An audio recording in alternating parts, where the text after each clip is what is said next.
Hey, yo. Hi, buddy. Hey, I'm just testing out some sound and whatnot. How are you, dude? I missed you, buddy. I'm doing well. We're surviving. I know you are, but what am I?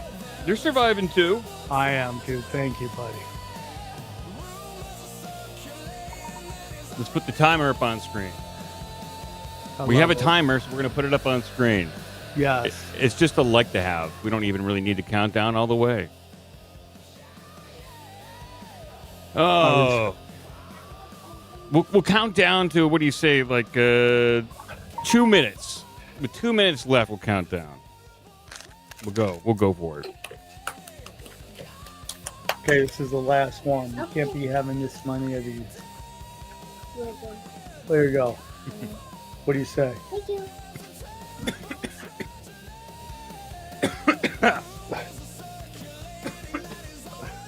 Dying over here. Don't die on me, dude. I need you. I'm all right. I couldn't continue without you. Yeah, you can actually. I can't. You can. I wrote down the notes to all the how to make the doom whale work if I ever die. Don't die, dude. I can't take that. I wrote instructions for someone to take over just in case I die. The show will not go on without you.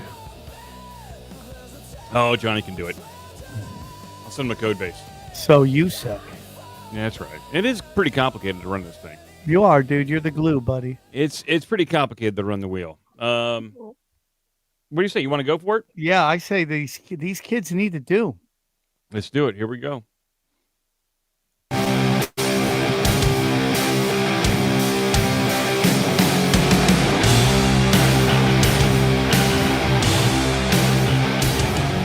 The strange, the bizarre, the funny, and the sad. In a world of algorithmic nightmares, these are the stories you find when you scroll too long. All the facts, all the absurdity, none of the fluff. This is DoomScrollin with your hosts, Sam Tripoli and Midnight Mike. Oh, snap. Oh, snap. The kids are back. They're back. That's right. Your favorite, where'd it go? Your favorite. Am I here? Here I am, your favorite. Joe DoomScrollin is back. Welcome to the most educational hour on the internet. That's right. You will learn more in this hour of power than you will learn in a 4-year degree in college. You'll be able to talk to your cool kids and impress all the hot chicks.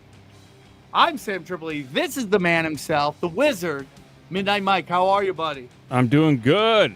How are you doing? Doing great, buddy. Just living my best life. The best of times and the worst times. My Pollyanna past. We're going through it right now. It's really hard. And outside of that, I'm just happy to be back with you in the mix, dooming with the doomers. I saw we have a lot of videos up there without, we don't have to do any intros. We're still trying to get to Walmart. We need 9,000 points to get to Walmart, although I don't even think we really want to go there at this point with all especially with this EBT stuff about the pop. We might not want to go there, but you know what? We forge ahead. Yeah, Let's do it. Let me bring down this music and take that off screen. Let's get the wheel of doom on screen. There we go. Oh, my Lord. Here we are. So many videos, dude. So many videos. Whew. Here we go. We're warm this up. I don't even know if the wheel works. Oh, it works. Okay. Okay, thank God. Okay. All right. It's been a while. It's been a while. Okay. Here we go. We're going to see what happens. Wheel of Doom. Whoa. Man, that was a nice shot. Let me ask you this. When's the last time you saw a new graveyard being built? Never. You've never seen it. You're right. You know why? What are they doing with these bodies? I know what they're doing. They're feeding them to us. No. We're eating them. That's why the McRib comes back at the end of every flu season. The McRib? Do I have your attention yet? Crazy. Also, too, guess why the government created Filipino people? So that Chinese people could say the N-word. That makes a lot of sense. Yup. In their regular life and during karaoke. Holy shit, dude. Scared yet? You should be. You know what, dude? I'm gonna be honest with you. I didn't know about Paid Vacation Comedy Podcast, but I do now, and they're crushing it. They're crushing it. That was hilarious. That's dynamite. Absolutely. So dynamite. much truth in there too. Do you know those guys? Truth. I don't know them, but I want them on my show now. I have to get them on my show. I have to hear about the Filipinos. You know what? If you deliver something in a convincing enough way, I'm on board. I'm on board too. Yeah. And Eddie Bravo's been talking about how there's no new graveyards. That is one of those things. Do they only dig them at night? I only really see graveyards being dug in the movies. That's where I see most of the graveyards dug. But out in real life, unless you're walking around grave sites, you're not really likely to see one. That is a good point. How are all these people dying and we're just not running out of places to bury them? We should have a lot more graveyards. Yeah, we should. Huh. That is This is a conundrum. I don't know. Now I'm perturbed. We can't. They were goofing around, but I think they're onto something. Dude, their edits were great, and they deserve much appreciation. All right, here we go. Keep going. Started. That was a good number. Jumping a great way to open the show. Yeah. You know we mean business when we're talking about graveyards. Go.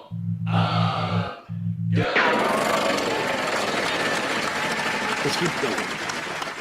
Have you guys ever heard of the Chinese bottomless pits? Oh my gosh, what? Multiple? Plural? Multiple. Cool. It was in Longyu County in China. In this village, there are all these ponds, but they call them the bottomless pits because no one could ever find the bottom of these pits because they just were so deep. But they use them for like getting their water, feeding their crops. So they're always full, never ran out of water. And then it was in 1992. You're both here. That this one farmer decided to pump the pond, drain it. He's like, I'm tired of this bottomless thing. And what he found was this deep pit, but it wasn't natural. It was human made. What? Turns out all these bottomless pit ponds were different chambers that were carved into the earth over 2,000 years ago. Whoa! These cave systems, they range from, they think around 200 BC to 2380. The name that they've given them now is the Cave of the Immortals. I'm just thinking logistically, how do you dig back then that deep? Yeah, well, that's what they're saying too. They said the vast amount of earth that they would have to move, they said we don't even know where they put it. Yeah, I wonder how long people have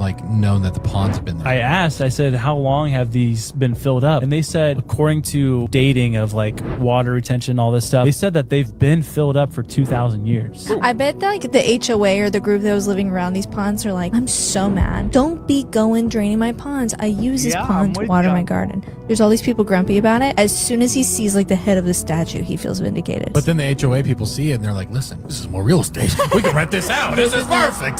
This is nuts. That's the perfect clip. That's the perfect clip. And Ninjas Are Butterflies with the perfect clip. It doesn't get any better than that. We've had two killers right in a row.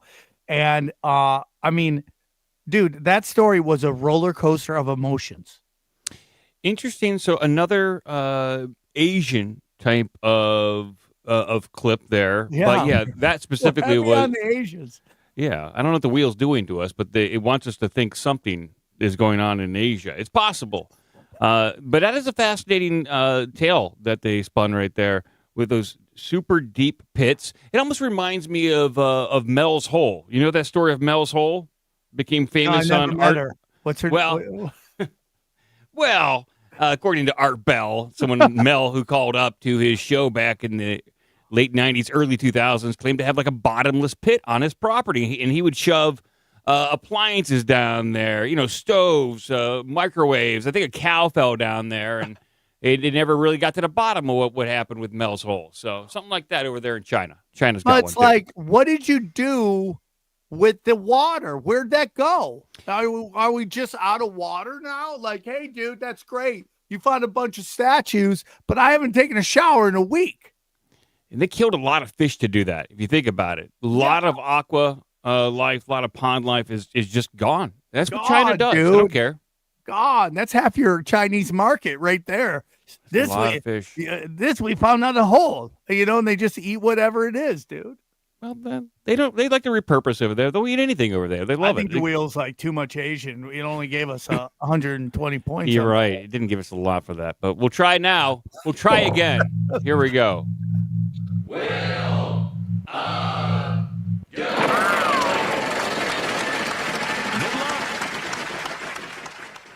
Yo, watch this and let me know what you think. So if you're at the grocery store and you see someone trying to survive, turn the fuck around. And if you work in a grocery store, you are still going to get paid that hourly wage, whether somebody takes that food or not. Mind your fucking business. Right. If you ever see anyone borrowing food from the grocery store, just stay in your lane. Mind your own business. It's not your concern. Millions are warning that if EBT food stamp benefits don't reload in November, they'll take matters into their own hands. Some say, the taxpayers work for me. They need to feed my kids. My kids have not eaten in 5 days. It is the taxpayer's responsibility to take care of my kids. So this is my problem with socialism. When the money runs out, and it always does, the entitled people resort to violence and stealing. This is why socialism always fails. I mean, if you can get it for free, why work for it? And if nobody's working for it, who's paying for it? And since the Democrats are holding the government hostage, those of you who vote for free shit are finally getting a taste of what socialism's all about. So, buckle up, buttercups. Yeah, disrespect right there, dude. That guy did not care. There's a roller coaster of emotions. Obviously, I want people to be able to feed their kids. It's probably not the smartest idea to say it's a taxpayer's job to feed your kids, but I felt her pain. But I mean, we're living in a ridiculous time where people are like, if you see a crime, keep walking. You know what I'm saying? It's like, why do I got to pay for this if you're not paying for it? We are in a weird world where, at least weird countries, to say 40 million people. That's an incredible amount of people. That's a lot. And, you know, there's a significant portion probably that are relying on that. Now, whether or not these people all need it or not, they are relying on it. They are expecting it. And when you expect something and it's not there, you get a little upset, whether it's right or wrong. You're going to be upset. Because you get used to it. And like I've said this before, Midnight, taxation is a penalty for success and welfare is a reward for failure.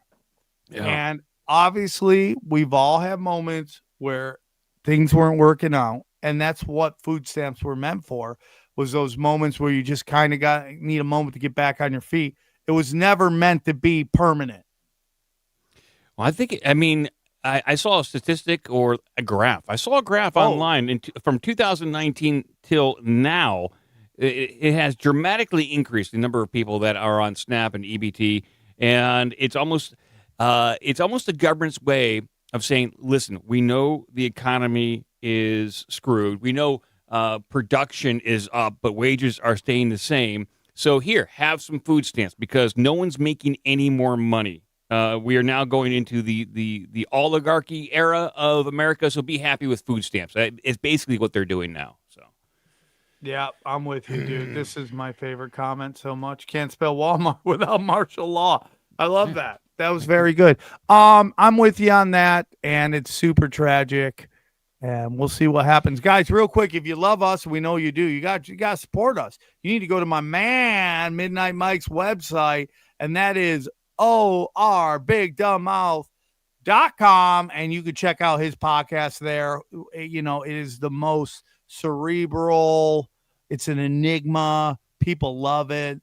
And you got to listen to 3 episodes. That's the contract. You got to listen to 3 episodes and get behind it. What do you think? Yeah, I don't know if cerebral is the right word. I think it's goofy, it's fun, and we talk about it's kind of like if Broken Sim, like the show you do, but it was a little bit more retarded. Okay, well, I'm in. I just want to thought my show is the most retarded. You come in and out retarding me. Yeah, and I love that, dude. Yeah. Thank you for that. You make me feel normal. And then if you love Sam Tripoli, and I know you do, go to my website. Going to be in San Diego on Saturday. Comedy Chaos on the 11th. Skankfest the November 14th through I'm going to be in New Orleans, Las Vegas, Minneapolis, Minneapolis, and Morris Plains for New Year's. And then, guys, January 10th, if it goes the way it's supposed to go, big show in New Jersey, Can't tell you about specific, but that is about to drop and you will understand the greatness. So very excited about that. Enough promotion. All right. Time to spin. We're going to spin. And for the record, I wasn't calling Broken Sim retarded. I was No. Like, I would be upset if you didn't. I was just saying, like, if you had like a cousin who was a little slow, you know? Yeah. Which we all do. Yeah, we know someone. Well, you were saying it's Broken Sim's like your cousin. Yeah. But I'm the slow cousin. Okay. I'm down.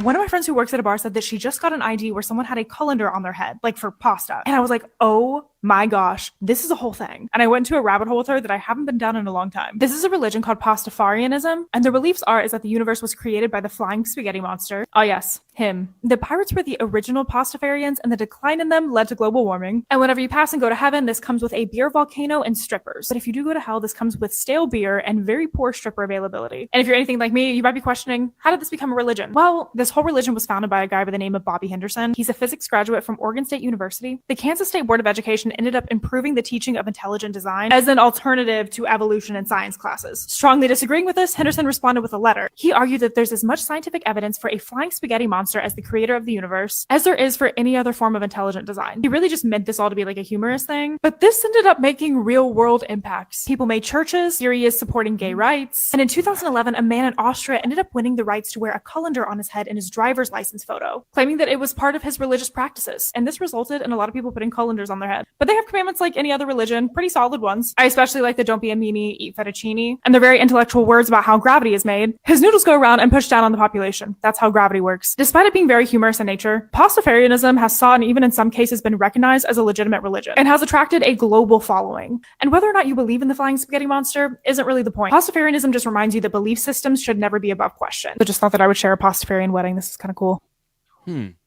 Whoa. I mean, I don't know how I feel about that. I don't know how I feel. I'm not against it. Why not? I have a couple thoughts about this. So in the, I think the 1960s and 1970s, there was the scientists, they did something called the Philip experiment, in which they put together a seance. And they told these people, you're going to contact a dead person through the seance. But the scientists, they invented a fictional person, Philip. And so they gave him a backstory, a history, all that kind of stuff. It was a totally fictional person.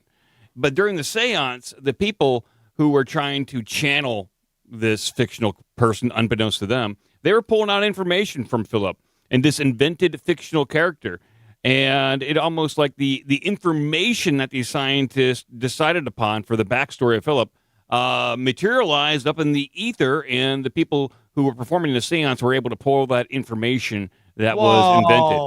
Whoa! It's almost kind of like the Buddhist kind of thought of the tulpa, which is like a materialized thought form, where the more people believe in something, the more it actually might come into this existence in some way. So that's what they're doing with the spaghetti monster. You know what? I materialize my fupa.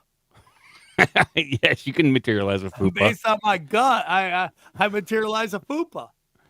It takes a lot of hard work, but you can do it. Let's do it. Dude, I'm trying my hardest to fight this shit.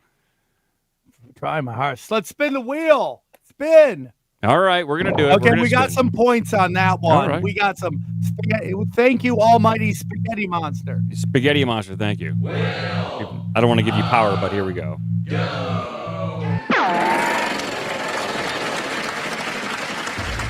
A source who worked on Plum Island in the 1950s recalls that animal handlers and a scientist released ticks outdoors on the island.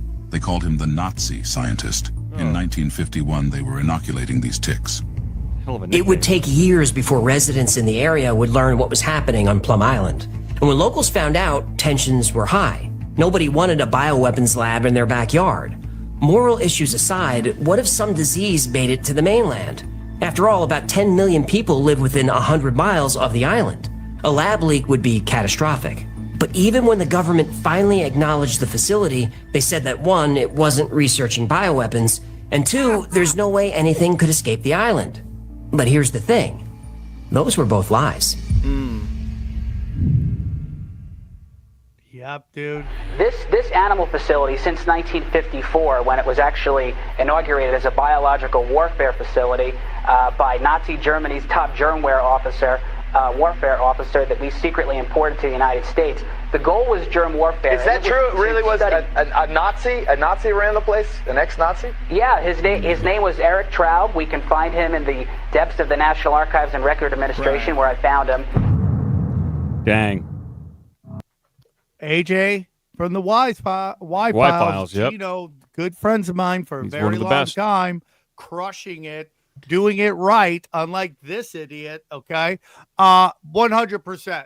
Ticks is a what do you get from Ticks. it? So Lyme's disease. Lyme disease is a bioweapon. I tested positive for that in the mid to late 90s. Oh my God. And so like I was like when I was 18, I was starting my limbs all of a sudden and my joints just started to swell out of nowhere, and I started to bust out into hives like occasionally. And then when I went to college, it got worse and worse to where I couldn't walk for like weeks on end, and it felt like my spine was like crushing dude, itself. I'm so sorry. And then just out of the blue, at the doctor's office, like we insisted that I get tested for Lyme's disease, and they denied over and over again. And then eventually I did test. They gave me a test, tested positive for it, and they're like, oh, okay. Then they put me on this super powerful round of antibiotics. My body completely freaked out. Oh no. And like I was even in more pain. It was like my body was fighting, didn't know what to fight. The antibiotics or the Lyme disease. Lyme disease, it's fighting antibiotics. Yeah. It's like Bruce Lee at a dojo. 80 guys are coming at it. Had no idea. And then I was better for a little bit, but it's tough to know like how much that impacted the rest of my health for the rest of my life, catching Lyme disease then. And then coincidentally, my dog, who I just lost in May, I'm Bogey, sorry for your loss. But hey, you know what it's like? You just lost your dog. Yeah, it's sucked. tough. He had Lyme disease too. So in Ohio, I guess it's fairly prevalent. You guys weren't sharing needles, were you? Not to my knowledge. No, we used our own. Okay, that's great. We had Oh, clean I'm needles. sorry for that, dude. No, That's but tough. it happens, and you can catch it and not even know it because Yeah. typically they'll say if you get bit, you'll see like a big ring around the bite mark from the tick. I didn't have that, or I didn't notice it.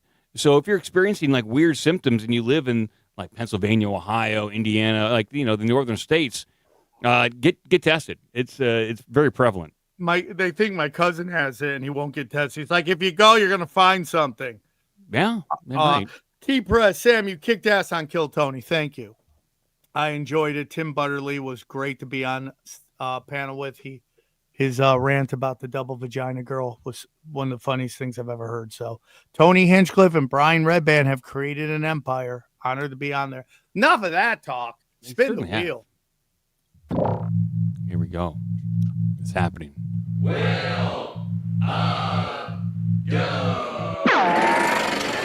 get ready. Do you want to go get some ice cream or something? Yeah, I can take you to get some ice cream. You're not going to have any ice cream? No, I had some food before, but I can take you to get some. No, that's fine. But you just said you wanted to get ice cream. It's fine. Hi, Who's that? I'm his girlfriend interpreter. It's a subscription service. I don't want to get ice cream unless you're also getting ice cream because I can't enjoy it without you.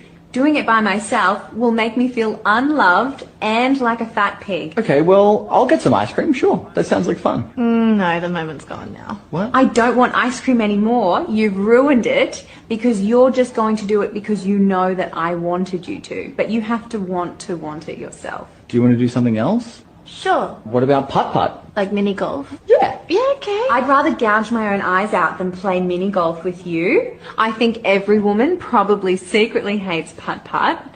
It's dumb. Are you okay? Yeah, I'm fine. Is that true? He's fine. Do you It's an internet classic right there. That was taken from our Telegram channel for DoomScrollin. You guys can join it. There's a link at the bottom of the podcast description. So check it out. Join it. And Midnight Mike goes through it. If he finds a video he thinks work, your video could be on DoomScrollin. Yeah. How nice are we? How nice are we? Yeah. women are complex. Women don't understand how easy men are. We just need to eat, get laid, and dump once in a while. And we're good to go. We're going to work our asses to the ground till we die. That's all we need. We don't think. What are you thinking? We're literally not thinking. We're zoning off because we're tired. Maybe thinking of like some music video we saw recently or something like that. But you could tell a woman exactly what you just said, and they're not going to believe you. Yeah, they just think women's heads are like Sports Center. They have multiple camera shoots. They have talking heads. They're doing replays over and over again. They do, yeah. Analysis. It's just overthinking. And our mind is pretty much like a silent movie, pretty much. Yeah, really. Yeah. Dude, we really love the silent movies. We could just zone out. Spin the wheel. Whoa, look at those points. We got points. We got points.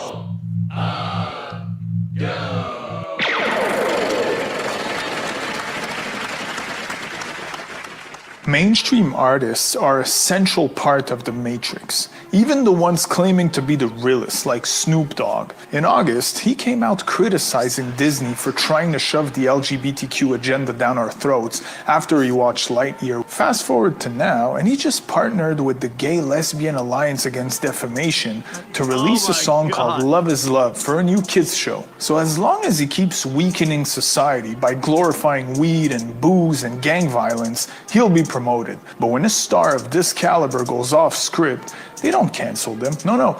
They get them to apologize and rebrand them to fit the algorithm because they can still be useful. Think about the amount of celebrities that had to apologize for similar remarks. If they owned themselves and had real integrity, there wouldn't be a need for an apology. So to get back to Snoop, what's the lesson? 1, if a show doesn't teach your kids to critically think, to problem solve, or to believe in themselves, don't let them watch it. And 2, don't trust celebrities.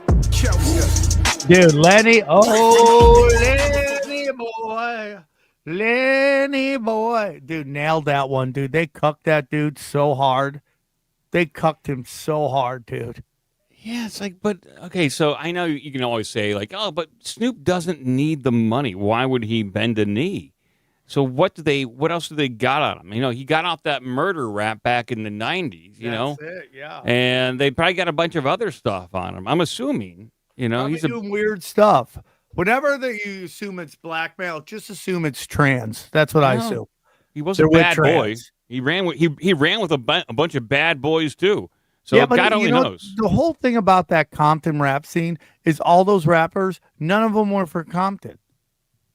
Yeah, that's true. Like Ice Cube is the Larry the Cable Guy of rap. He's playing a character. He was cosplaying. He's cosplaying. That's the problem with society right now. Nobody's authentic. Everyone's cosplaying. How much do you think Snoop Dogg's net worth is? It's got to be $50 million. $160 million. Yeah. They'll take that all real quick. My God. Yeah, it's. I want the money. Yeah, who doesn't? Let's go. Not this show. We don't want any money.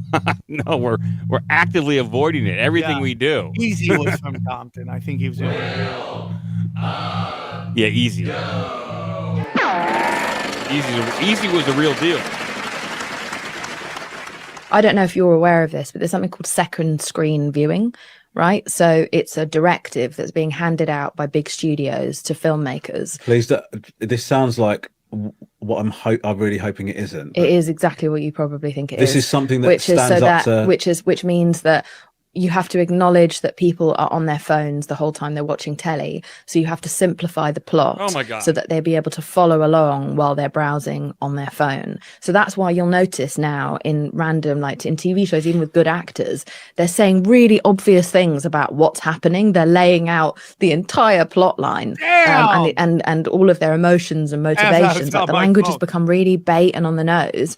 And that's because they're being told, the writers, that they have to write in a way that someone can carry on make it dumber, with doom scrolling or shopping online while following it in the background. So nothing can be too complex, nothing can be too high end. It has to be like we are purposefully dumbing down content, and that is leading to a less nuanced, less interesting, less thoughtful society. I agree. This stuff sucks. One, she's hot, And two, I She's agree. right. Yeah. And the names of shows are getting so dumb. FBI, English CIA, teacher. yes. Yeah. They're just so dumb. Guy with dog. I saw a movie. It was like guy with dog, and you're like, idiocracy is here, dude. It is here. Yeah, it's only going to get worse because of AI that will make us think less and less. And I'm guilty of using AI to help me out with some code here and there, Well, but I use it for descriptions. But, I use it all the time. It optimizes a good chunk of my life when the things I don't want to do. But it's dangerous. I think that if you haven't already tried to do a lot of problem solving in your life, if you have basically under the age of 30, you probably shouldn't use it just yet. Unfortunately. Yeah, I agree, dude. I got to ask a question, guys. Is it too early to go best show ever or greatest show ever? I think it's not too early. The wheel has decided to dish out the goods. We're already up to 2,110 points. That We means just need 7,000 more, dude. and we can get to do Walmart it. today. We can Let's get to go. Walmart. I want to go to Walmart. It would be I nice see to fat chicks and spandex. kind of pop in there and see what's going Yeah, on. just look around. We don't have to stay. We don't have to walk in, but once they see you, you're in.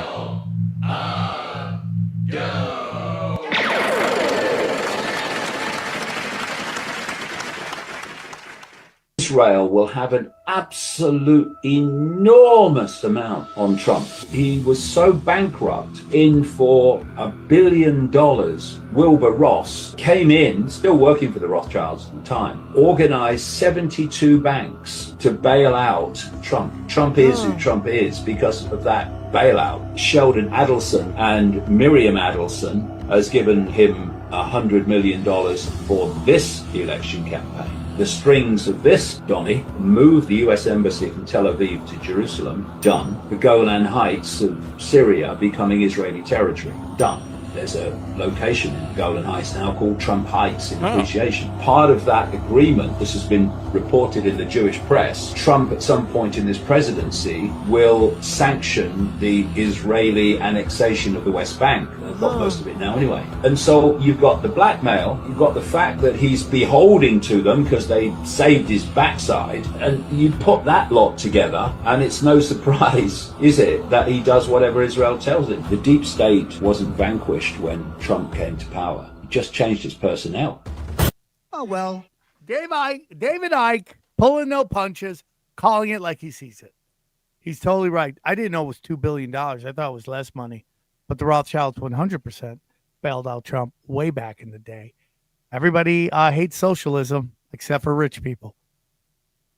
They're all compromised. It's They're just like all compromised. They're all compromised. It's like what candidate, what politician is the least compromised? I don't know.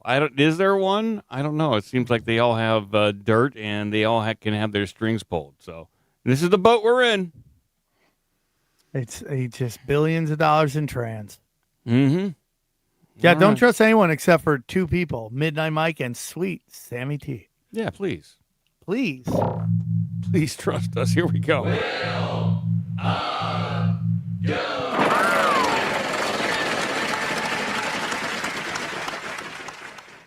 An Egyptian queen murdering the pharaoh might sound like a better plot for the Scorpion King. Absolutely no disrespect to the Rock there, but this isn't fiction. It really happened with the assassination of Ramses III. Over 3,000 years ago, during the reign of Ramses III, Egypt was a land of immense wealth.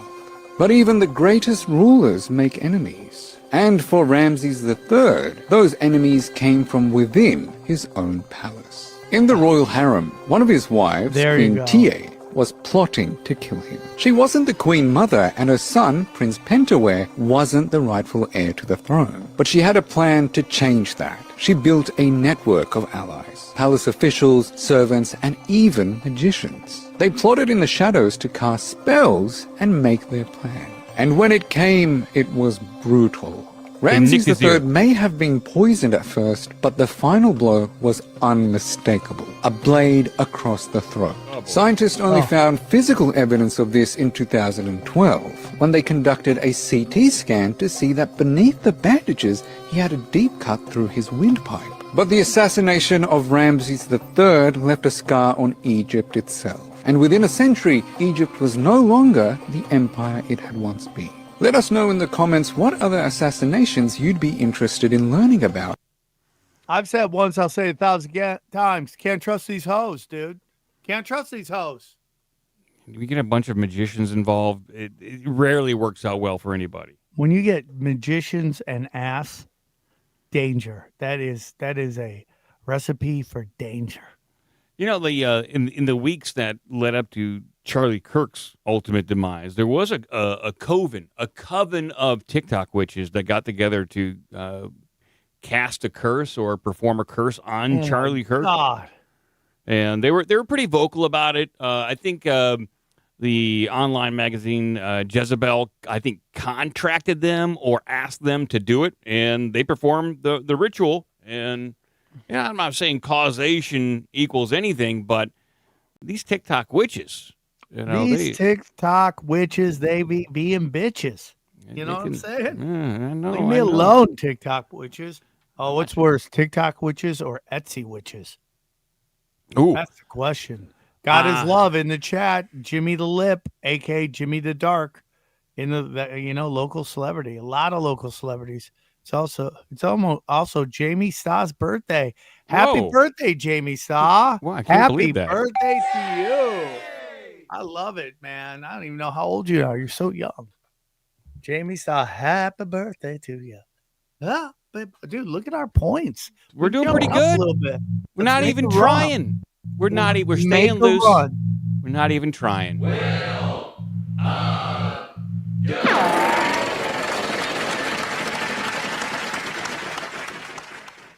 The Digital Messiah, the final phase of Project Bluebeam.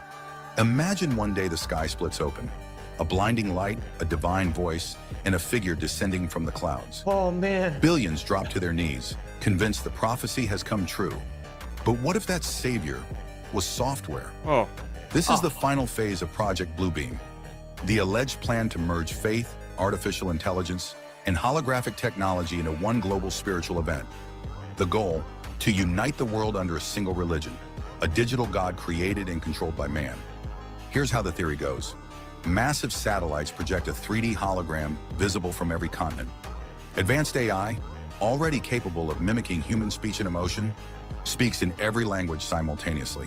And deep neural voice tech can reproduce the sound of any religious figure, from Christ to Buddha to Muhammad.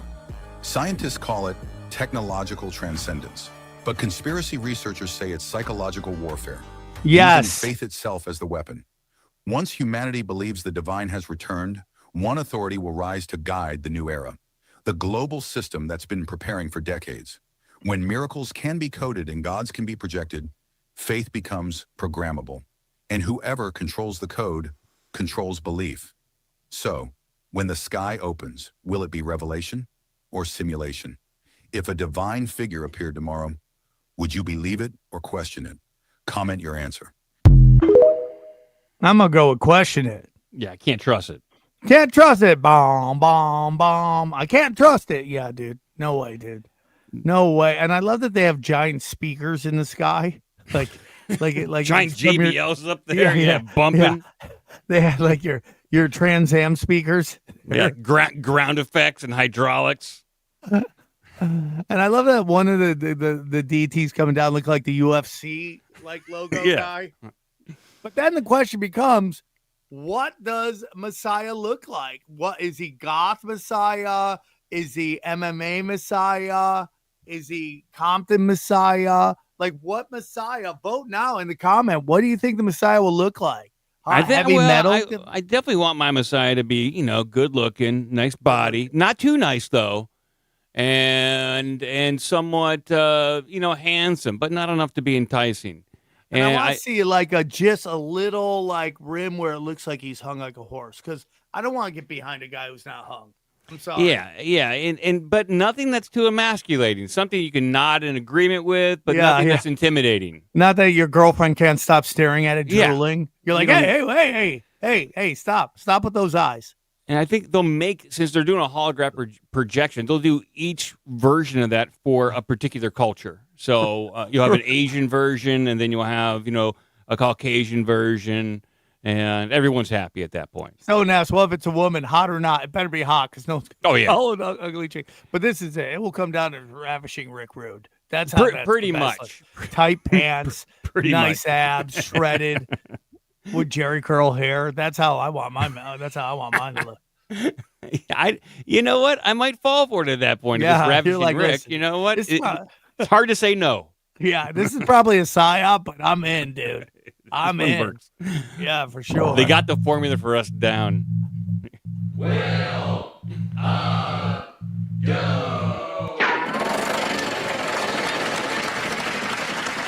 sit tight. You said in your book, Culture Capitalism, that the system isn't actually broken. It's working exactly the way it's designed to work. I wonder if you could unpack that a little bit for us. There was this conversation going on about the brokenness of our economic and political system, and the same answers and responses were being proposed from people across the political spectrum, which is that we need the government to do X to fix what's going on in the economy. All you have to do is look back to the financial crisis to see that just because a government is intervening in the economy doesn't necessarily mean that it is doing so in the interests of the majority. If you have an economy that is weighted in the interests of a particular economic elite, they're going to use their economic power to influence what is happening in the realm of politics. And that's the situation we end up in today. We live in a social system in which political and economic power is concentrated in a very small number of hands amongst political elites, technocrats, bureaucrats, billionaires, executive shareholders. And these people are working together to create systems that deliver them what they need. So it might not be working for the rest of us, but it's working for the people who are in charge. So if we want to change that, i.e. everyone else who's not in that kind of cabal, then you need to make those decision makers as concerned about your interests as they are the interests of the people who write the checks. And the only way to do that is to actually build power. I'm not against that. It's like we've heard 1,000 people say 1,000 times. Nothing's going to happen until people go hungry. People lose their beds. That's the only way, because right now we got fat homeless people with iPads. Everyone's pretty comfy, and they're just going to keep doing that and keep getting away with stuff because people are comfy. As long as you can see jiggly tits on Instagram and you got food in your belly, you're just not going to care. It is partially out of sight, out of mind. Like back in the Depression, in the 20s, 30s, there used to be soup lines, bread lines, and people would have to stand in line to get a handout. And that would be a reminder to the rest of the population that the economy is not too good, because you're seeing it's in your face. But now, because people are just being given money, they're given basically a credit card, it's not as noticeable that there are handouts or there are people in need or the economy is not as good as it should be. So it's kind of out of sight, out of mind. And we almost need those reminders to know how messed up the system is. And they've really done a good job at masking it. I concur 100%. I agree with that. Totally. I agree. I agree, dude. It's got to get worse before it gets better, boys and girls. Hate to tell you that. Yeah, unfortunately. Unfortunately, you're right. And unfortunately. Yeah.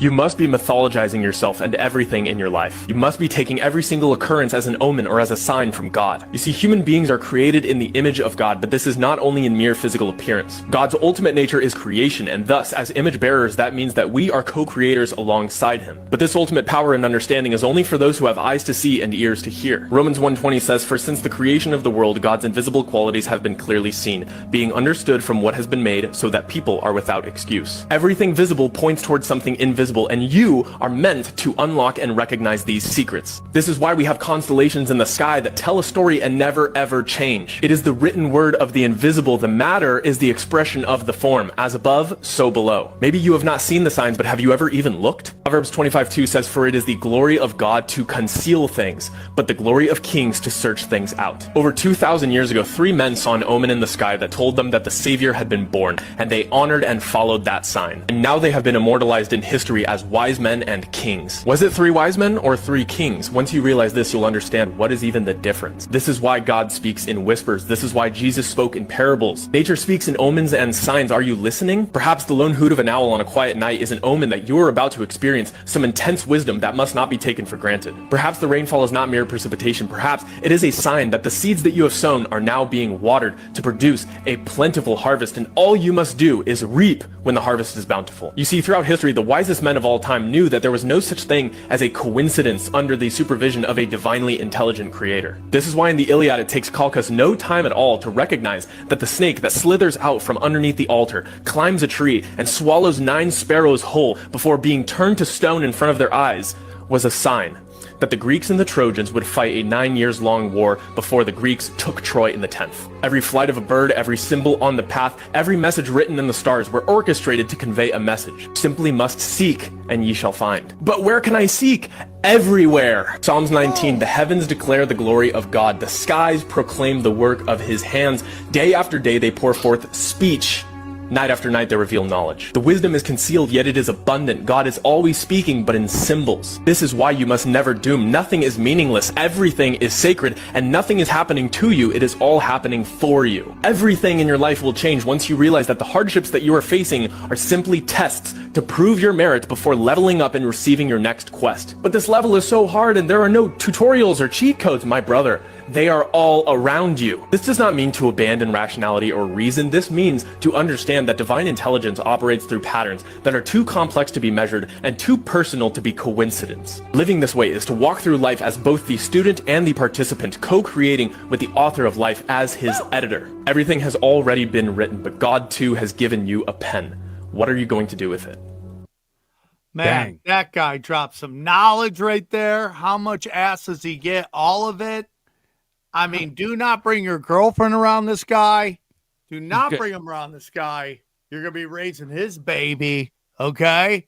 Damn. Look at those eyes. Look at that mustache. This guy could be the model for the fake Messiah. Yeah, I mean, if this guy comes out of the sky, I'm listening. Yeah, go to his name is 5D_truth. Go to his channel. Ask him to take off his shirt. Ask him if he's built.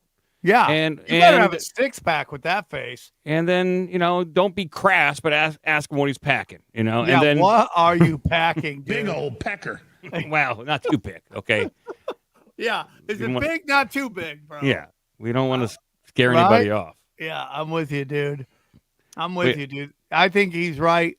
A big argument for flat Earth is that the constellations never change. Mm-hmm. And that's a really great example of like, okay, maybe it's not what it tells. And I say this stuff in recovery. Everything is a learning moment, dude. God gives you moments to test you, so you learn, dude. And some people get sad and give up. Other people fight through it and learn a lesson. Everything's a lesson, dude. 100%. And you don't have to know everything. You don't have to know anything. You don't have to, some of the happiest people I know, be comfortable with the ambiguity in life, of not having the answers to everything. If you can be okay with not knowing everything, you're going to be much happier.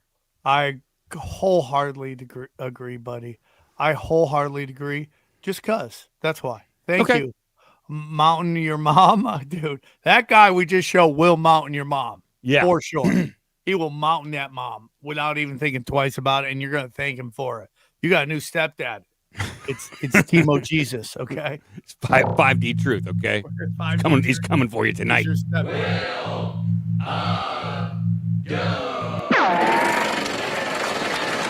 strap yourself in. Have you heard of the contract between the Vatican and the King of England? Listen to this. A lot of people do not know the Vatican made a contract with the King of England back in the Middle Ages, where the Pope said that he declared himself the vicar of Christ. The word vicar in Latin simply means someone who stands in for someone else. Today we know the Pope is the vicar of Christ. What does that mean? According to the Vatican concept that God created the whole heavens and he created the earth, he gave the earth to Jesus, his son. But since Jesus is not here right now, somebody has to run the earth. So consequently, the Pope is going to stand in for him till he gets here, right? So he's the vicar of Christ. However, the Pope is very busy and he doesn't have time. So he made a contract between the King of England and the papacy in which the Pope set up the whole world in a trust and gave it to the King of England to rule the world. And at that time, the people who were called English became known as British. British comes from a Hebrew word, berith. In Hebrew, the word berith is a contract or a covenant. And ish in Hebrew means man or men. Therefore, berith-ish, contract man. This is why in the Western world, anything you're going to do in business requires a contract. That's the way the Vatican set it up. All international banking is based on contract. Consequently, all international banking law is based on Vatican canon law. Now, how many people know that? The Vatican is Rome, and they used religion to take over the world. Yeah. You can never change my mind. Peace and love, y'all. Yeah. Bro, dropping knowledge. What's that guy's name? Do we even know? That guy's name. Let's see here. I'll play him. I gotta get the that bar off screen. That is the Conscious Sean. So the Conscious Sean with Jordan Maxwell clip, dropping knowledge, dude. Wow. Damn, bro, that was fire. Contract man. Contract law, Vatican law. I can see it. Yeah, they use that as a tool to take over the world. Sure, and we're still living under it. We're still, dude. Rome never crashed. It just reorganized into franchises. Dude, that was fire, bro. Is that video a day? You think? Is it video a day? Video of the day. Video of the day. Great job, guys. Good. Love drinking that piss.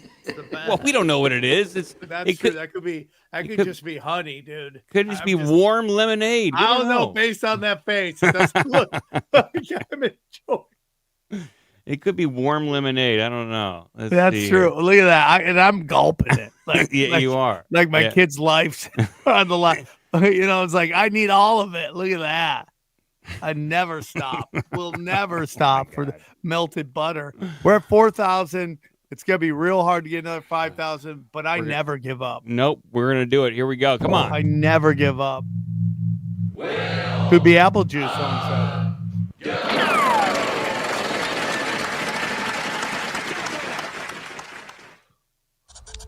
So these are known as DMT codes. These are the codes that you see when you take dimethyltryptamine or if you take ayahuasca. Pretty much they are the codes that you see when you go beyond this physical veil known as the third dimension. So just take a really good look at these characters. Now, this is a form of code.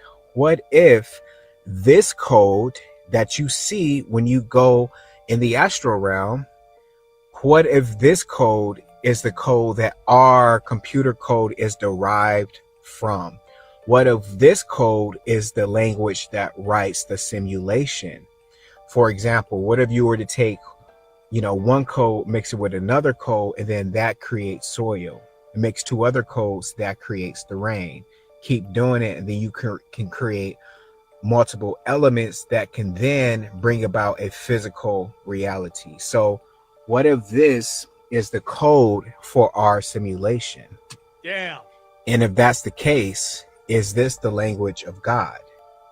So if you have been following me for a while, then you know that I am a painter. And I started to paint a bunch of these codes in my paintings, not knowing the source. So when somebody would ask me, what does this mean? I would say like, it was a download, so I'm sure I'm not the only artist or the only, person in this physical shell that has received these type of downloads.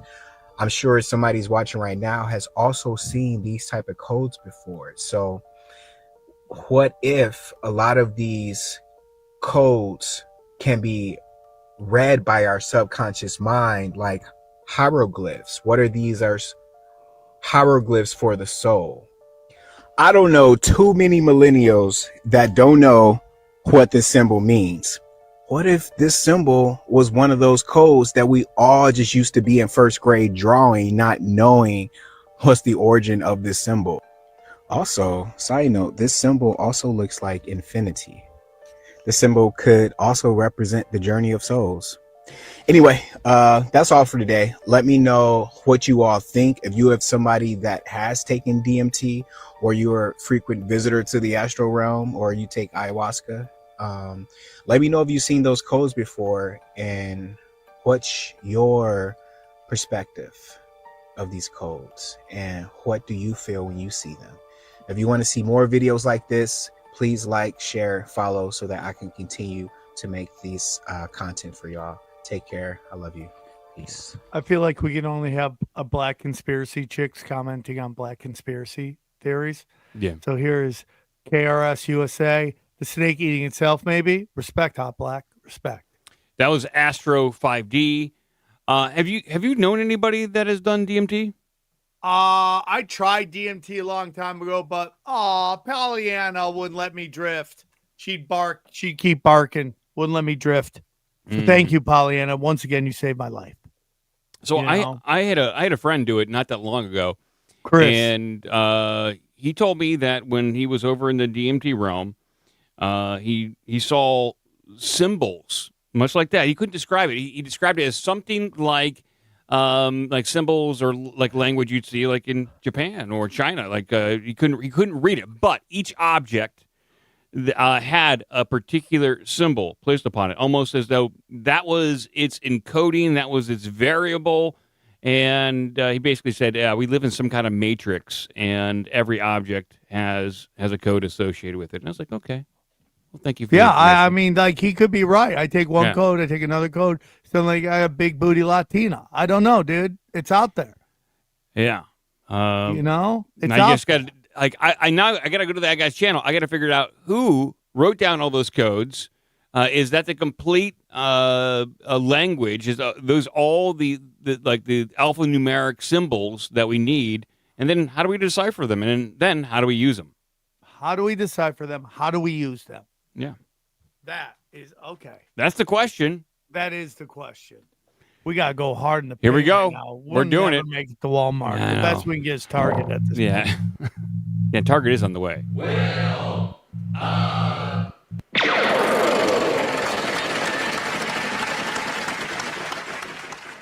You grew up watching Adult Swim. The guy who created your entire childhood was completely screwed out of his legacy by Cartoon Network, and he works as an Amazon driver now. And the story just gets way more messed up from there. Since Adult Swim launched in 2001, it's been a cultural juggernaut, defining many people's childhoods, but its origins date back all the way to 1994. And none of it would have been possible without a man named Andy Merrill. At the time, Cartoon Network was a brand new cable station, having just launched in 1992 and relying heavily on playing reruns of old cartoon libraries that their parent company Turner Broadcasting owned. But in 1994, they wanted to get into original programming, and so two lower-level employees named Andy Merrill and Mike Lazo co-created a show called Space Ghost Coast to Coast. The concept of the show was that they took animation cells that the company owned from a Hanna-Barbera cartoon from the 60s called Space Ghost and repurposed them to make a new show where Space Ghost was the host of a talk show, and he would interview real-life celebrities and do a bunch of zany gags. Andy Merrill co-created the show, as well as voicing Space Ghost in the first couple of episodes before being replaced by George Lowe, and also most famously was the voice of Brack. It was a hit for Cartoon Network. It was so successful that the show's other co-creator, Mike Lazo, was made the executive vice president of programming for Cartoon Network, and his production company, Ghost Planet Industries, which was eventually retitled to William Street, became the de facto production arm for the station. They went on to produce several spin-offs of Space Ghost Coast to Coast with a similar style and humor, such as C-Lab 2021, Aqua Teen Hunger Force, Harvey Birdman, Attorney at Law, and The Brack Show, which Andy Merrill co-created and starred in. These shows were all run together in an unannounced block in the early hours of the morning in December of 2000 as a test run,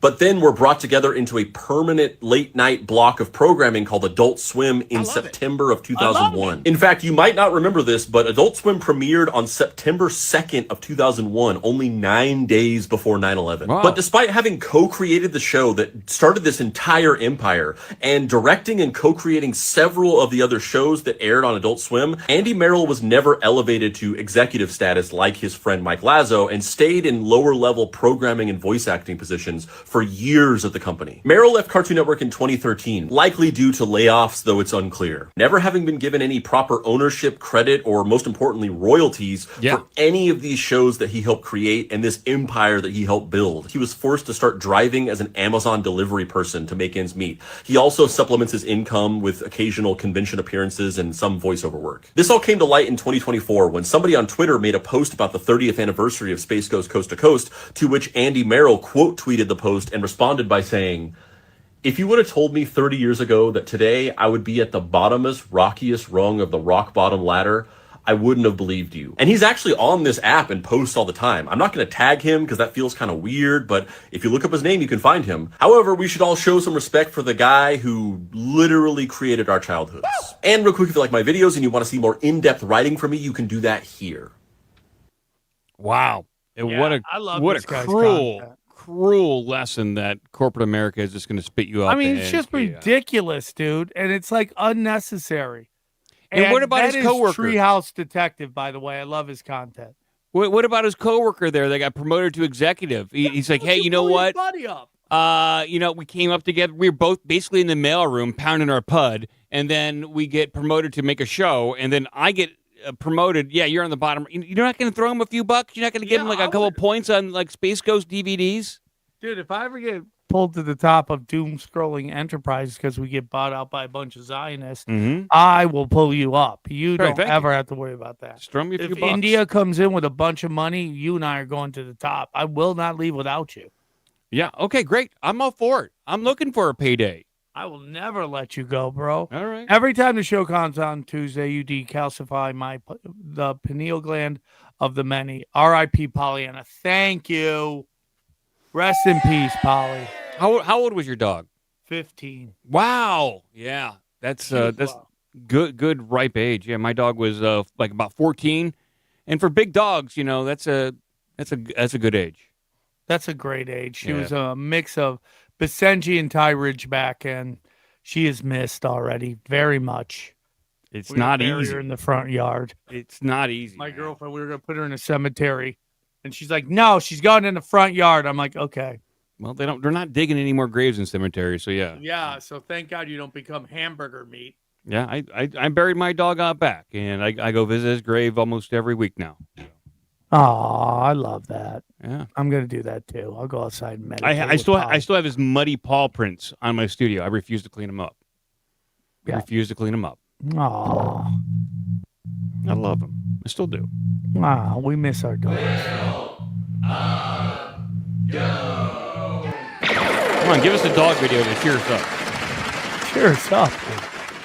South Dakota is basically a haunted playground, and I will prove it to you. The town of Deadwood in the Black Hills had brothels, saloons, and many deaths, which means many hauntings. Exhibit A, Bullock Hotel, has a dead sheriff that still patrols the halls. Room 211 is the most haunted, with ghost cigar smoke and voices and stuff. Exhibit B, Saloon number 10, it is where Wild Bill was shot mid-poker game, and he's still pissed about it. Then there's Hotel Alex Johnson, it's in Rapid City. Here you can meet the lady in white who is also dead. She's wearing a bridal gown. In the 1970s, she unalived herself by throwing herself from the window of room 812. It is available to book for a night if you'd like. And Pactola Lake, South Dakota's Atlantis. It's a whole drowned Wild West town with a fisherman ghost. Also Legend Steakhouse and Deadwood's historic haunted Franklin Hotel. Here you can enjoy your steak with a side of trauma. Mount Moriah Cemetery is where Wild West legends like Calamity Jane and Wild Bill are buried. You can find the usual hauntings here. Historic Adams House, also in Deadwood, where they host paranormal investigations every October. You can tour the house and see all the owner's original furniture and clothes and things. And this proves South Dakota isn't empty. It's overflowing with enough history and hauntings to keep you up at night. So perhaps you may consider visiting.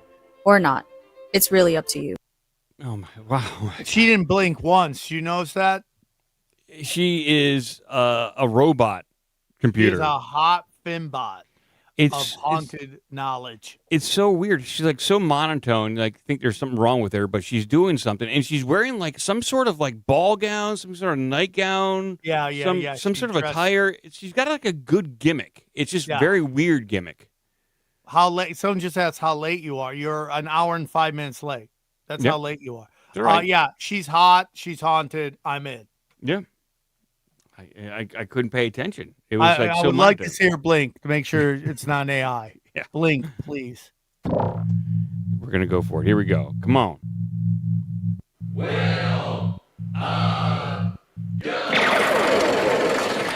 brace yourself.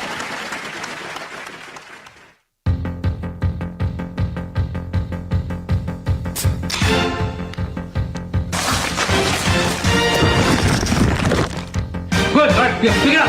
Run with it. Run. Yes. No. Yeah. Sound familiar? A burst of joy, then a painful moan. More joy, more pain, all building toward one final moment of ecstasy or utter despair. This is the life of the football fan. And if you're like me, who happens to be in love with a football fan, this is part of your life too. I was a football airhead. I knew nothing about the game or communicating with its adoring followers.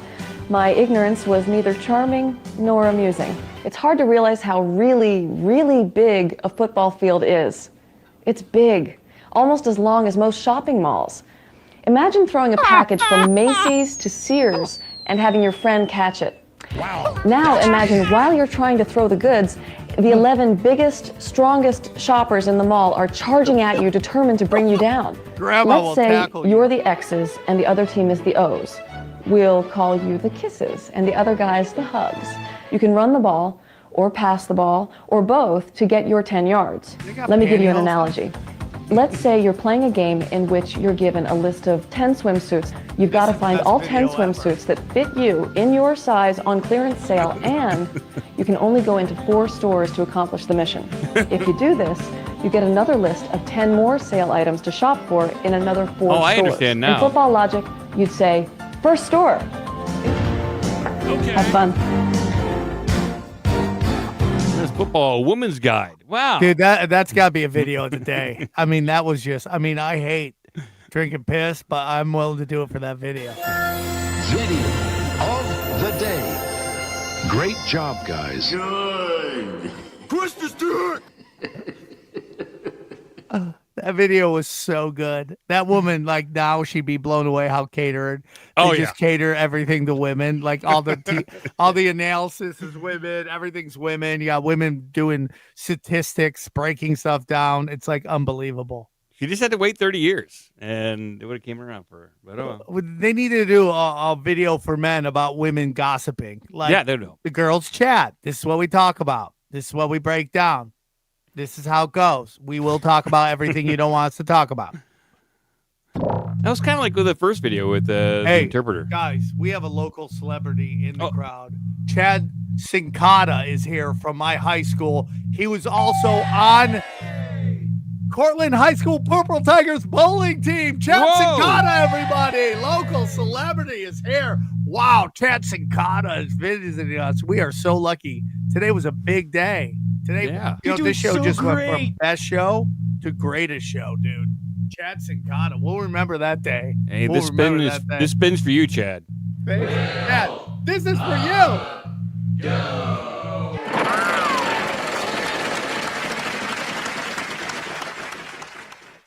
Look, you liberals, you're really upset about this, right? Good, because that's the renovations to the California state capitol, which has been going on for 7 years now and has doubled in cost to what they originally projected. Yeah, people of California, you are paying for this, unlike the project done at the White House. Yeah, we are not paying for that. But you're paying for this. Oh, and in addition to the project, which was supposed to be $500 million, now costing more than $1.3 billion and counting, they also repealed environmental acts so that they didn't have to answer any questions about the renovations they're doing. Yeah, so if you're from California, yeah, you can shut the fuck up about the renovations to the East Wing. Because one, you're not paying for it. None of us are paying for it, unless you're one of the 7 billionaires who are putting money into it, or the president of the United States paying out of his personal money. Because this is what's happening at your state capitol and has been happening for 7 years, and they're not even close to done. And you're footing a $1.3 billion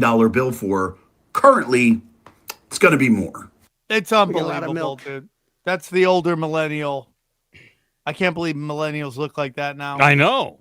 They're older, dude. a bear kind of guy, like a grizzled kind of outback kind of guy. Yeah, we're not judging, dude. I mean, someone just said I'm looking older because I am older from the last time you saw me. I'm 2 weeks older. Okay. Mm-hmm. Apparently, it was a rough 2 weeks because I'm decaying. All right.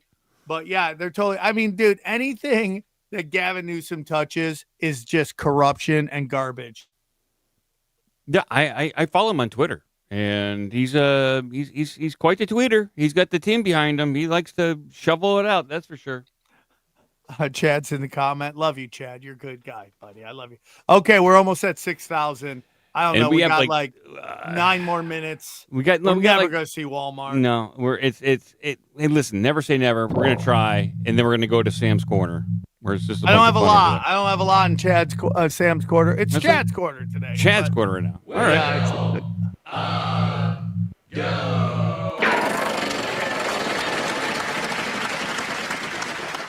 Oh. Many people know this, but going into a bookstore makes some people need to poop, and nobody can explain why, but the story only gets weirder from there. Many of you may have had somebody at some point tell you that going into a bookstore or the smell of books makes them poop.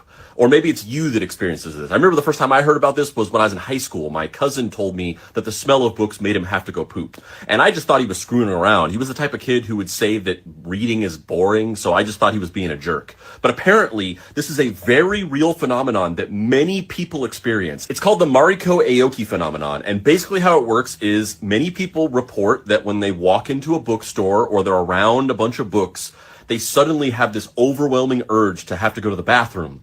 And if they leave the bookstore or get away from the books, it goes away. But if they stay in there, it's coming out. It's named that because in 1985, a Japanese woman named Mariko Aoki published an essay in a book magazine titled Han no Zashi, which I think just translates to book magazine. So if you're Japanese, it just sounds like I'm saying the words book and magazine way too many times. But anyway, she wrote this essay about how she experienced this, and after the issue was published, Han no Zashi started receiving a bunch of letters from readers saying that they experienced the exact same thing. So they published a follow-up dubbing it the Mariko Aoki phenomenon, and then it just stuck. But the weird thing is that despite the fact that millions of people experience this, nobody can explain why it happens, psychologically or medically. There's been a bunch of theories and opinions about why this could be happening put forth by doctors and psychologists, such as that seeing a bunch of books psychologically reminds you of sitting on the toilet and reading, or that the calm that you feel by being in a bookstore puts your body at ease and loosens your bowels, or the actual physical act of squatting down to pick up a book puts you in the ideal bowel movement position,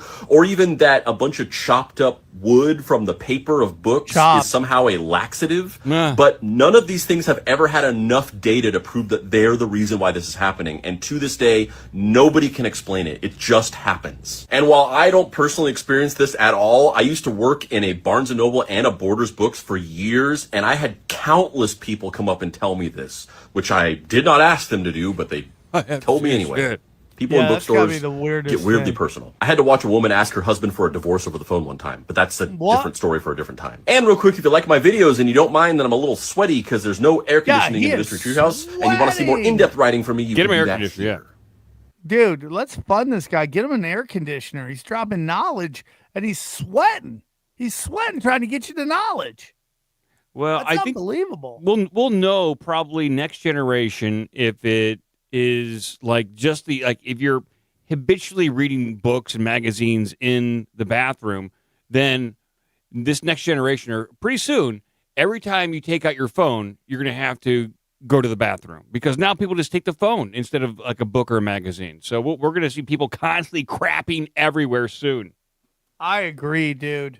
That guy's crushing it. Great content provider, creator. Let's support him. We got like 2-3 more videos, then we'll get to corner. I got like 6-7 videos. Okay. We'll get over there and do it. I'm going to take a shit. No, put the book down. Yeah, put the book down.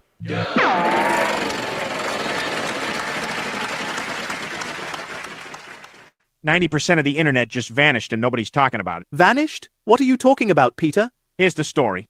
When you search something on Google, you used to see up to 100 results per page. But now, you'll only see 10, because Google quietly removed the num equals 100 parameter and collapsed the 200-page view down to just 10. But nobody actually reads those pages after 10. Those deep pages weren't for humans. They were for tools like ChatGPT, Perplexity, and every SEO crawler used those deeper layers to understand the long tail of the internet. So now, AI is just learning from the same top 10 corporate websites everyone sees? Pretty much.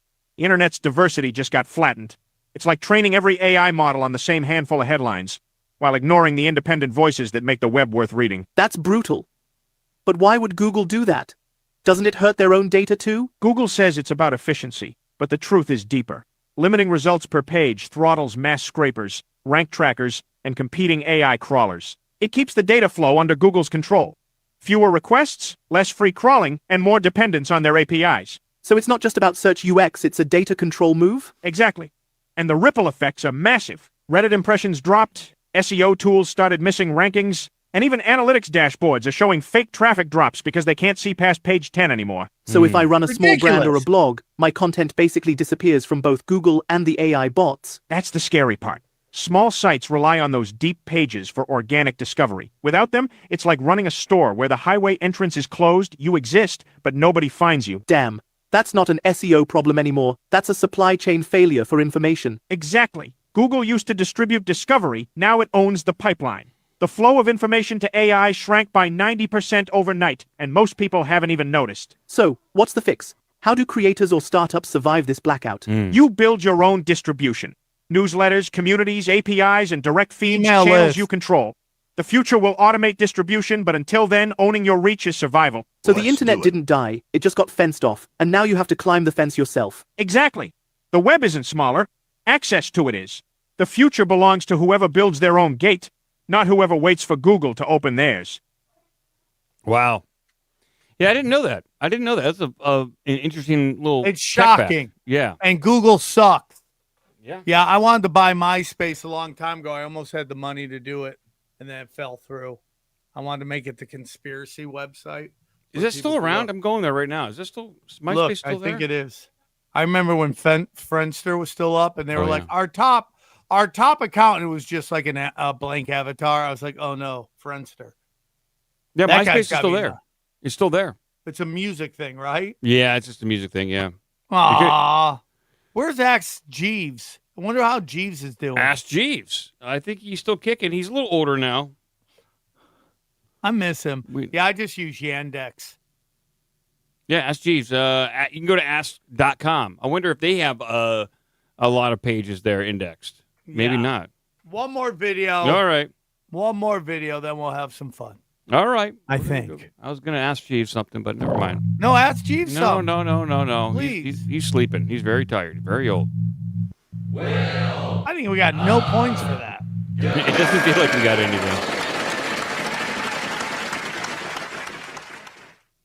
Oh, my God. You are one pathetic loser. Oh, God. How many points? What the fuck? Yeah, dude. How many points we lose? We're down to 49.98. Dude, we ran out of gas. We're never. One more video. Here we go. 1 minute. We got to do this one more. We can't leave I on can't that believe one. we got that, dude. Okay, one more. Here we go. We're at the end, too. We're a kick in the pants. We should have never brought up Jeeves. Better be a 5,000 fucking point video. The FBI found bodies sewn together like Frankenstein in a human chop shop in Arizona. Described as unsettling, but it sounds a whole lot worse. One FBI agent revealing what it was really like inside the Phoenix body donation facility. In 2014, he saw everything from buckets of heads, arms, and legs when the FBI raided the building. Confused and angry. We thought this was going to be doing some good. He even spotted a smaller head sewn onto a larger torso in a, quote, Frankenstein manner. Body parts piled on top of each other inside Biological Resource Center, where families donated their loved ones for medical research.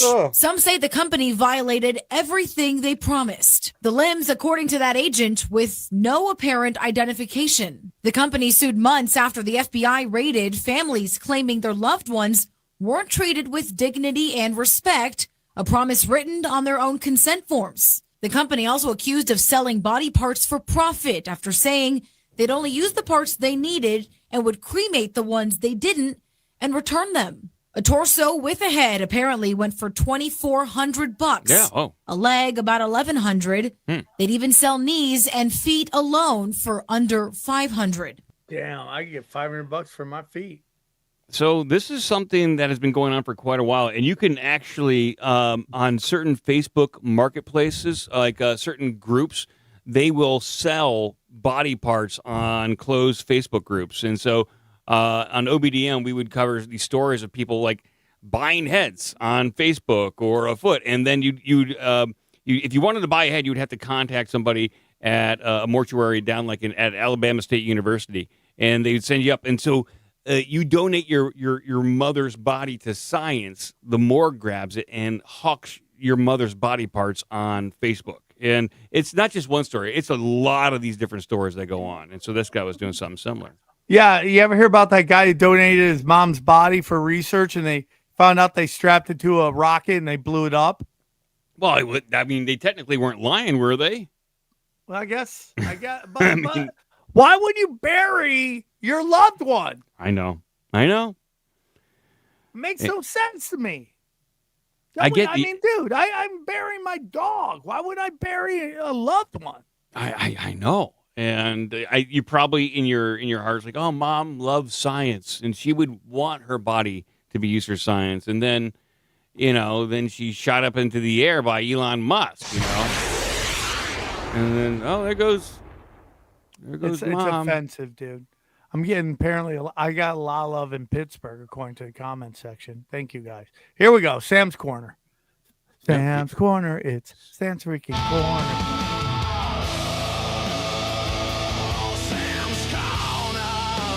It's Sam's Corner.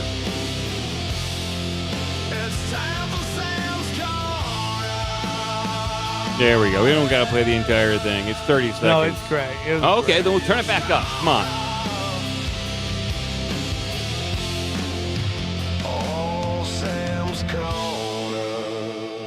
Yeah, we always got to get to that, dude. Okay. That's just a jam.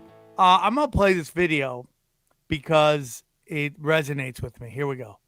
I got beans, greens, potatoes, tomatoes, lamb, rams, hogs, dogs, chicken, turkeys, rabbits. You name it! Look! I got beans, greens, potatoes, tomatoes, lamb, rams, hogs, dogs, beans, greens, potatoes, tomatoes, chicken, turkeys, rabbits. You name it! Yeah. That hits hard. Yeah, you know that why it's hard? Because I'm tired of Christmas bumping out Thanksgiving. Yep. Respect Thanksgiving. You can wait for Christmas. Respect Thanksgiving. It's a football day. That was tough. That was a hard beat. I like that. Yeah, dude.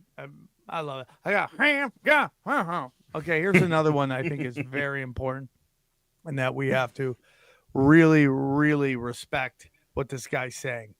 No windows on the side? You can see underneath where there's like a pod thing?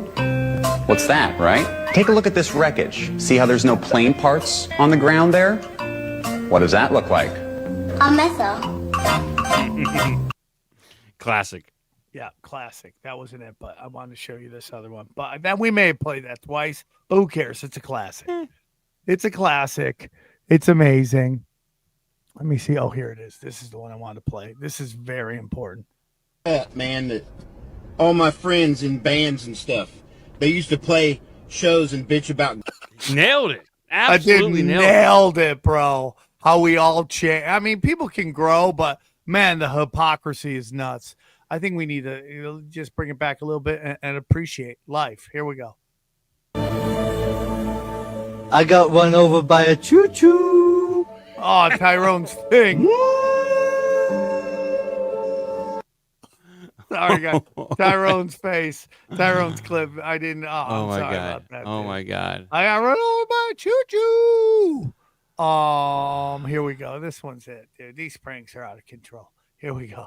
Here we go. Hey, Toots, how you doing? What you call me? Baby girl? Ain't no baby girl. Oh, you're my baby girl. I'm your baby girl. My one and only. Nope, I didn't like that at all. I'm sorry, Baloney Toots. What can you tell me about this truck here? It's a Toyota. You ever have some fun in there before? Nope. Want to have some fun in there with me, baby girl? Nope. Daddy, chill. Grrr. Oh, my God. He's lucky this guy didn't do anything drastic. Baloney tits. Baloney tits. Come on, man. What are we talking about here, dude? Oh, Dude, man. and we're crushing it right now. This is kind of close to my heart. It means a lot to me. There's in Agartha? Nah, this is Wigartha. Wow. The lore goes deeper than I thought. These fly white boys pulled up to the gateway in Antarctica. Damn these boys so icy. There was nothing there until this Wigga opened the portal. Oh shit, there it is. Wigartha, greeted by Agarion the Luminous, the first Wigga. He showed these boys around and uncovered the true lore. Wiggas weren't born in the suburbs. They were born in Wigartha. Suddenly, the earthly Wiggas were surrounded. No outsiders have been let in for centuries. They were taken to the Wigarthan High Council for questioning.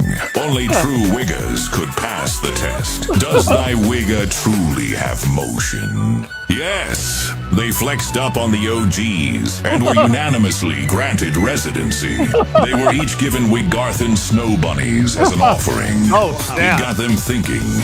You know who would really fuck with it here? Oh yeah, the big boys gotta pull up.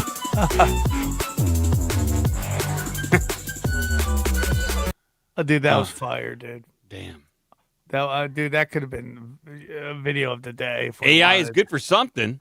Yeah, people get mad at AI, but I'm just enjoying it, dude. Yeah. It's just a fun time. Why can't we just enjoy it? I think we did everything except for the last one. Here we go. Never do it. Let's do it. Last video of the greatest episode ever. We'll call it the Chad Sincata episode. Here we go. Oh, come on, man. Why is it not playing? No, hold on 1 second. We got to watch this. What is going on, dude? I'm about to tell you why date nights are... Okay, I'm going to try one more time. If Okay. not, I'm going to be very upset because it just freaking worked. Here we go. One more time. Oh. Why? Why stream it? Hold on. Hold on. I'm going to do it again. We're going to have to, it's going to have to be a little different. Let's get crazy. Hold on, dude. What are we doing here? Dude, something's going on. Hold on. Have just a give me computer problem? That's fine. We got time. Okay. Here we go. I'll fix this thing right now. You think I'm afraid, guys? Do you think I'm afraid? It's like, oh, come on, man. It's almost done. We have to end on this positive note. This is Chad Sincata episode. Okay, it's gotta end properly. Here we go. Chad will be very upset. By the way, Chad's a wigger. Here we go. Ready? Tell you why date nights are not the time to talk to your partner about unresolved issues. He's been a marriage counselor for over 500 years. Thanks Chuck Norris for Ratu. I wonder if the drapes match the burial shroud. I don't take advice from stained Tupperware. He looks like he donates blood every 30 minutes at Gangrene. Thank you, Chuck Norris Dracula. His first wife cheated on him. I've never seen rust on a man's face before. Someone unearthed this Civil War soldier. Thank you, reanimated corpse of Van Gogh. Shown his car. It wants its color back. Oh, That's my God. it, dude. Oh my God. That was the Chad Sincata episode. That was Guys, what a great show. One more time, if you love Midnight Mike, and listen, we all do.